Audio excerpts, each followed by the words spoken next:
London, they are not hard to spot, if you know where to look, especially at night. The floors of swanky, new apartments, most of the windows dark, almost all the time. The zombie flats. Owned, but empty. And on this cobbled mews in Chelsea? On that private walk in Kensington? No one home, either. There's enough empty property here to be given a name in the British news media, the ghost mansions of Lights Out London, the streets where it is alleged that 7 in 10 addresses are second, or third or fourth, homes. The blight of conspicuous empty homeownership is a big story in London, and around the globe. But a solution is surprisingly elusive. London faces a crushing shortage of affordable housing, because the city is a global magnet for aspirational newcomers, a safe refuge for stash your cash capital, and a victim of its own smashing success, even in these anxious Brexit days. Affordable here being a relative term, where the average price for a flat last year was $713,143. It is especially brutal for young people, middle incomes and first-time buyers. So London Mayor Sadiq Khan vowed to tax the empties. The rising Labour Party star, who has sparred with President Trump, campaigned on the populist issue of the injustice of foreign ownership and ghost mansions, promising that Londoners should get first dibs on new construction. This month, Khan appealed to Parliament to give London's local governments new authority to seriously jack up taxes for high-value homes left empty by the international elite. Whether Khan's plan to tax the vacant rich will do much to solve the affordable housing crunch is unknown. The experts say it is dubious. Why? In part, because the rich are immune from a relatively puny bump in taxes.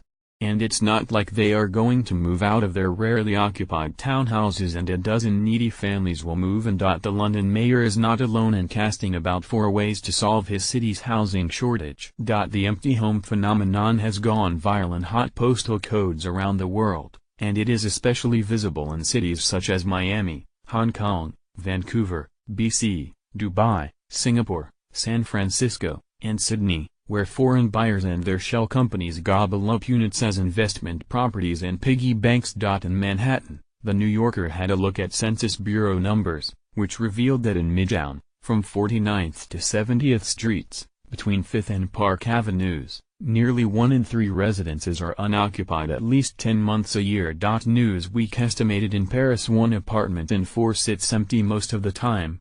In Jerusalem, the deputy mayor said the number of ghost flats is triple the official estimate, and bemoaned the impact on young families searching for a bit of living space. But how to stop or slow or tax the empty units is uncharted territory, including whether it is even possible or desirable. Susan Emmett, head of housing and urban regeneration at Policy Exchange, a London-based think tank, said the city has a real housing problem but that empty luxury apartments are a scapegoat.